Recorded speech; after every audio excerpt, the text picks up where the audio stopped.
Hartlike goeiemôre kykers en luisteraars, baie welkom by die uitsending. Ja, ek wou graag weer daar voor die visdam of die vistank vir julle 'n video maak, maar hier in die hartjie van die winter, hier amper al die middel van Junie, reën dit nou buite sommer lekker. Ek weet nie hoeveel millimeter dit gaan reën nie, maar in elk geval genoeg dat 'n ou nie buite kan 'n video maak nie. Kykers en luisteraars, die video wat u nou gesien het, laat my so herinner en dink aan die boodskap wat Johanna Brandt gekry het, die profesie wat sy gekry het. En baie keer kan jy wanneer jy sulke profesieë lees wat relevant is tot die tyd wat dit kan en besig is om op te bou om te gebeur, kan jy al sekere van die tekens kan jy al begin eien.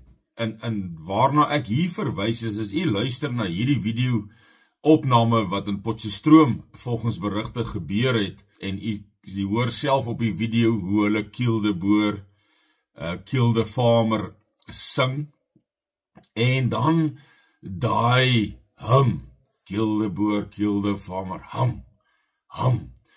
jy kan maar gerus luister op die video, jy hoor dit in die agtergrond, jy hoor dit redelik duidelik. En dan herinner dit my aan Johanna Brandt se profesie oor Johannesburg. Nou ja, onthou, Johannesburg het sedertdien baie uitgebrei na die Oosrand en die Wesrand en Alberton en so meer. En sy het hierdie profesie gehad van 'n groot staking wat oor die land gaan kom, wat die land gaan lam lê. Dan sien sy revolusionêres wat in die geheim by mekaar begin kom, in en om Johannesburg, en dan die krag afsit, en dan daardie nag van verskrikking, soos sy daarna verwys het, die profesie wat haar in een nag blykbaar grys gemaak het, van wat sy gesien het, in die profesie. En sy het nogal vermeld, in hierdie profesie, dat wanneer dit dan nou gedurende die nag, middernag, dink ek het sy gesê, min of meer, uitbreek, het sy hierdie geluid gehoor, hierdie amper soos bye, En dan is dit interessant, wanneer jy nou hierdie tipe video opname luister, en jy hoor 'n geluid, Kill the Boer, Kill the Farmer, Nou moet jy vir jouself dink, so ek sê nie dit gaan die geval wees, die profesie sal gebeur op sy tyd, nie op enige mens se tyd, nie op die Vader se tyd. Want dit is Joël 2 se mag wat God teen ons stuur, omdat ons sy insetting en verordeninge verruil het vir die guns van die wêreld, en verruil het vir gemak, en verruil het vir finansiële voorspoed, en alles daarmee saam, wat ook al die afgode is.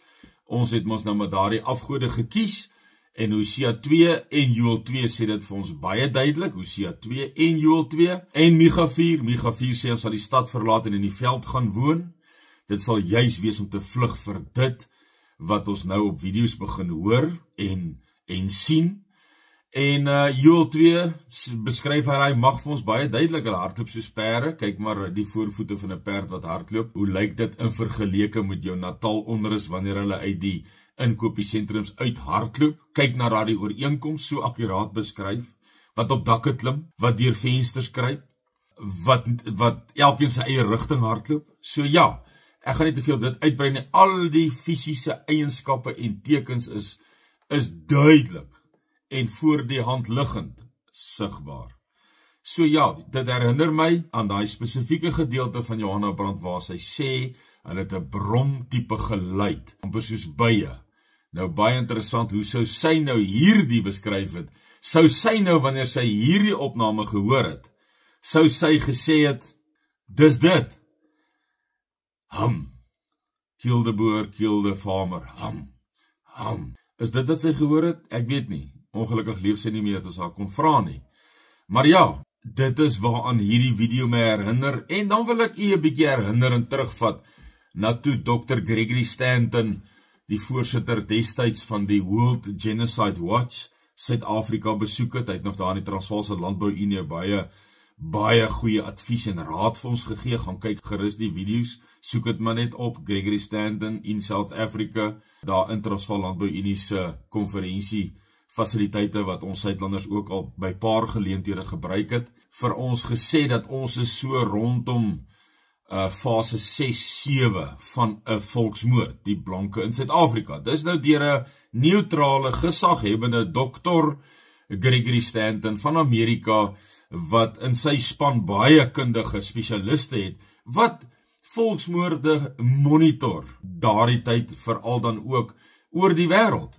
En ons in Suid-Afrika, die blanke, het spesifiek dan ook sy aandag getrek. Ek gaan nie sy toespraak herhaal nie, jy kan dit self gaan luister, hoe hy dit bewys, hoe hy dit motiveer en hoe hy dit klassifiseer. Kykers en luisteraars, ons sien nou op die skerm die 10 fases van 'n volksmoord: classification, symbolization, discrimination, dehumanization, organization, polarization, preparation, persecution, extermination en dan denial, heel laaste. Nou baie interessant, kom ons loer net so vinnig hiervan af, fase 5 af, wat vir ons sê organization. Ons kan tog almal sien, kykers en luisteraars, u kan in die kommentare tog ook u inset lewer, maar ons kan tog almal sien hoe dat Pretoria al by geleentheid vroeg die oggend afgeblok was vir 4-5 ure, effektief die hele Pretoria.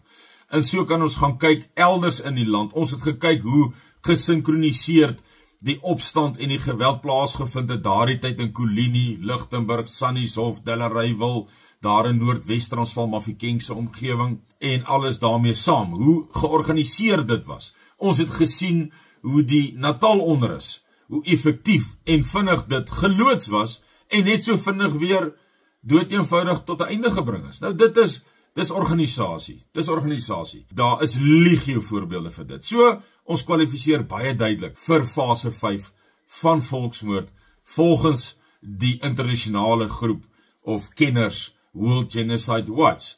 En dan as ons kyk na fase 6, polarization. Sien ons polarisasie? Ons sien dit omtrent daagliks. Ons sien dit in die uitsprake van leiers, van politieke leiers, van oppositiepartyleiers, van provinsiale leiers, van munisipale burgemeesters. Ag, u self sal daar u inset kan lewer van die polarisasie wat ons daagliks beleef. Iemand wat ek baie goed ken of baie naby verwant aan my, het so ondervinding gehad nou, die afgelope naweek, in 'n winkel waar daar totale onskuld was en die aggressie en die polarisasie, die haat, die rassehaat, wat daar geopenbaar was, is aanduidend vir waar ons trek. Fase 6. Fase 7 is preparation, dis die voorbereiding. En u sal onthou dat ek 1 of 2 video's gelede vir u gesê het, ek gaan nie detail gee nie, maar ek gaan vir u sê dat die voorbereiding is al baie ver gevorder. Ek wil amper sê afgehandel, maar ek gaan maar veilig bly en sê baie ver gevorder. En dan persecution. Nou ja, hier kan u almal getuig. U gaan sê ons word vervolg. Ons het gesien met Senekal, die arrestasies wat daar plaasgevind teenoor protesgangers. Ons het dit gesien in Bronkhorstspruit, daar waar daar die jong manne gearresteer was. Ag, so is daar legio voorbeelde van die persecution. Dit is letterlik die 8ste fase, die fase net voor extermination. Extermination kom baie vinnig, altyd, dit is een van sy eienskappe. Al die ander vorige fases van World Genocide Watch kom oor tyd. Dit gebeur oor jare, oor maande, wat hy begin gaan na die volgende fase toe.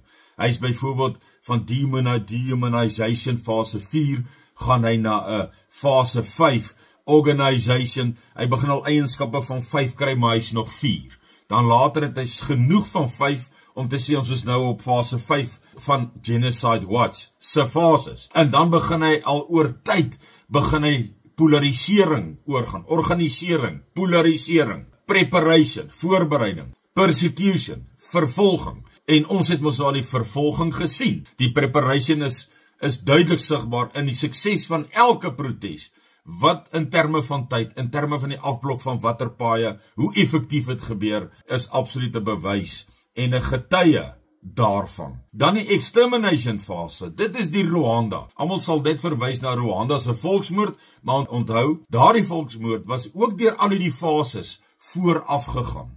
Al die fases wat opbou en volg op mekaar, en dan die laaste een was die persecution, en dan die extermination. Dis nou wanneer daar in Rwanda tussen 800,000 en 1,2 miljoen mense in die bestek van weke uitgewis is. Letterlik, fisies, wreedaardig. En dan baie interessant, die denial fase, wat ons ook al kan sien. Hoekom sê ek dit vir u? Ek gaan vir u 'n kort videoetjie speel van Malema in 2018. I don't know what's going to happen in the future. I'm saying to you, we've not called for the killing of white people, at least for now. I can't guarantee the future. Yeah, but I mean, you'd understand somebody watching that, especially as it gets shared on Twitter, they freak out. It sounds like a genocidal call. Cry babies. Cry babies. I'm not calling for the slaughter of white people, at least for now. I can't give a guarantee of the future, especially when things are going the way they are. Subtext. Especially if things are going the way they are, there will be a revolution in this country, I can tell you now. There will be an unled revolution. An unled revolution is the highest form of anarchy. Goed, het nou die videoetjie gesien? Wat het hy gesê? Hierdie gaan 'n unled revolution wees. Met ander woorde, hier gaan nie leiers wees wat hom lei nie.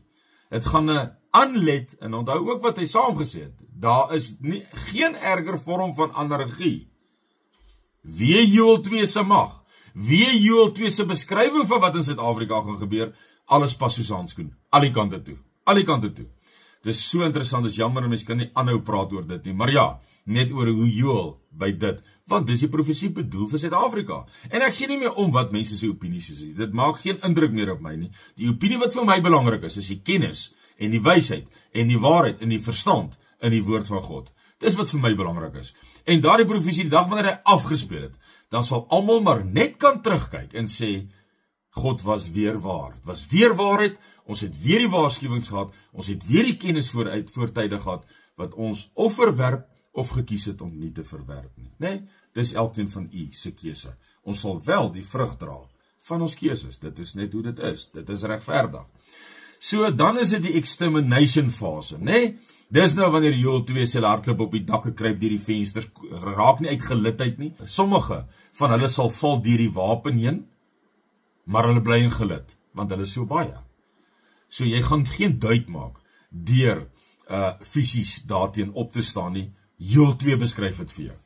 Micha sê vir ons waar ons veilig gaan wees en hoe dit van daar sal ontwikkel in Micha 4 en in Hosea 2 en Oom Siener en Johanna Brand en almal daarmee saam. Selfe verhaal, selfe prentjie, selfe opstel wat geskryf word. Goed, dan die denial. Sien u klaar hoe Malema in die video wat ek nou net vir u gespeel het, vir u sê, het gaan 'n unled revolution wees. Met ander woorde, hulle bereik klaar die denial, die laaste fase. Na die volksmoord, die ware daadwerklike volksmoord. Ons is nou in voorfases daarvan. Die ware daadwerklike volksmoord is nog op pad. Hy kom.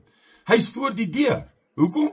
Want ons voldoen aan al die fases wat World Genocide Watch deur intensiewe professionele navorsing oor baie jare met baie volksmoorde in die geskiedenis gedoen en bepaal het. Dis waaruit hierdie fases uit opgestel is.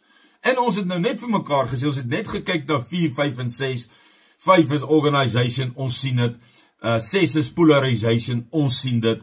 7 is preparation, ons sien dit. 8 is persecution, ons sien dit. Ons sien dit almal klaar. So, wat sien ons nog nie? Extermination. Nee? Die plaasmoorde en die wreedheid en die hoë getal van plaasmoorde, wat ek vir u gesê het in die verlede, is 2 keer so hoog soos die gevaarlikste beroep op die aardbol, wat blykbaar hierdie manne is wat logging doen, hierdie bome afsaag, lyk my, dis die gevaarlikste beroep, volgens dan nou maar die sosiale media, en hulle staan op 97,8 per 100,000, waar die plaasmoorde staan tussen 160 en 180 per 100,000. Verskriklik, né? Maar dit is alles nog hierdie vooraffases van dehumanization, polarisasie, voorbereiding vir die daadwerklike.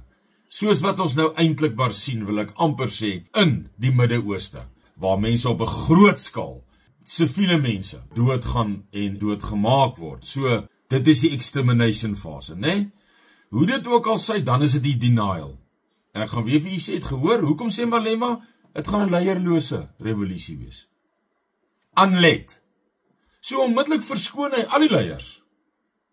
En dit sluit baie mooi aan by verlede week se video, waar ek vir u gesê 2 video's gelede, waar daar die persoon in Suidwes-Afrika in Namibië gesê het, it's time to invade.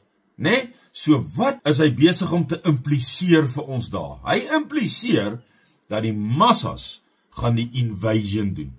Nee? Presies dieselfde wat Malema gesê het. 'n Unled revolution. Die oomblik wat die massas mense se plase in beslag neem, in besit neem, dan wie gaan jy aankla? Die massas. Hulle weet goed, jy kan dit nie doen nie. Dis hoekom hulle die denial fase ingebring het in 'n volksmoord. Is om te kan terugstaan. So hulle gee leiding, maar van so aard en organiseer dit so dat Malema gaan op geen stadium in openbaar sê, daar sy, neem nou in besit nie. Hy gaan opsweep, hy gaan die nodige opsweping doen, saam met al die ander wat dieselfde retoriek kwytraak, en die massas gaan gemobiliseer raak. En dan gaan ons die extermination fase ingaan. En dit is waarvoor Suidlanders nou al soveel jare gereed en reg maak. Maar onthou, die fase voor die extermination is persecution. En ek het al 2 video's gemaak, oppas vir valsvlag operasies. Want dis wanneer daar 'n scenario homself voordoen, 'n situasie waar almal vreesbevange raak, almal bang raak, en dan kan daar organisasies of groeperinge wees wat te gou sekere optrede neem, wat dan vir jou in 'n situasie kan plaas waar jy vervolg kan word. Maklik. Dis hoekom Suidlanders die fases het van ontruiming, onttrekking. Ontruiming is dalk 'n beter woord, want in tydens sulke geweld gaan jy wil ontruim uit jou stad of dorp uit, en jy gaan na fase 1. Net daai dorp, net daai voorstad, net daai streeksleier, sameroeper, groepleier se groepie mense gaan na fase 1. Sou dit nodig geraak om verder te gaan hulle na fase 2. Sou nie, gaan jy terug huis toe. So dit is absoluut, is dit so ingebou in Suidlanders, dat daar nie ruimte is vir onregmatige vervolging of persecution, vervolging in terme van 'n uitlokking, 'n fase te gou, te ver gespring te gou. Ons doen dit juis vir daai redes, om ons mense in alle opsigte veilig te hou, ook teen vervolging. Maklik. So, dis 'n eenvoudige een daai. So, dan is dit die denial, en hierin wil ek maar net vir u sê, sien u wat daai persoon in Namibië gesê het? We must invade. We, dis die leiers nie, dis die massas. Nee? Dit sluit presies aan nou by wat Malema in 2018 gesê het, waar hy gesê het, it will be an unled revolution. Massas, waar leiers nie verantwoordelikheid vat nie. Presies die laaste fase van World Genocide Watch se fases. Sien jy dit? Ons sien klaar die fase in die uitlating van Malema al in 2018. Die uitlating van die persoon in Namibië. So wat gaan hy sê? Die dag as jy hom wil vervolg in Namibië, nou gaan hy net sê nee. Ek het vir julle gesê die mense raak kwaad. Ek het vir julle gesê die blankes kyk in die oë van die swartes. Jy kan maar sy video weer gaan kyk en hulle sien die haat, polarisasie. En dan kom na daai polarisasie mos nou preparation, voorbereiding, en dan persecution, wat ons alles sien. Ons sien tot die denial, sien ons al die eienskappe. In Malema se uitspraak, in die Suidwes persoon se uitspraak van we, they will invade. We must. Daai we, is nie 'n leier wat verantwoordelikheid vat nie. Is die massas. Hulle gaan net die leiers gaan hulle skouers optrek wat die opsweping gedoen het, baie subtiel, baie indirek, en gaan net optrek en gesê, ons het vir julle gesê hulle gaan kwaad word. Ons het vir julle gesê die massas gaan oorgaan tot aksie. En dit is hoe dit gedoen word. So kykers en luisteraars, dis waar ons staan. Ek wou dit net gou met u deel, dat u net besef weer, as ons kyk na die professionele ontleding van 'n instansie soos World Genocide Watch, dan sien u en ek voor ons oë al 10 fases, selfs die denial fase, na die fisiese werklike genocide. Ons is nou in 'n voorbereidings noem dit amper 'n semi-genocide, as ek dit nou 'n nuwe begrip kan gebruik. Want ons is nog nie by 9 nie. En die eienskap van 9, jy kan maar gaan nalees in World Genocide Watch. Die extermination fase is, hy kom vinnig en skielik. Hy is vannag, of môreoggend, of oor 'n week, maar hy kom vinnig. Hy is nie soos die ander fases wat oorgaan en dan nog eienskap het van die voriges en weer hierdie het. Hy is vinnig en skielik. Dit is een van sy eienskappe. Kykers en luisteraars, sterkte en seën. Tot 'n volgende keer, dan praat ons weer. Totsiens.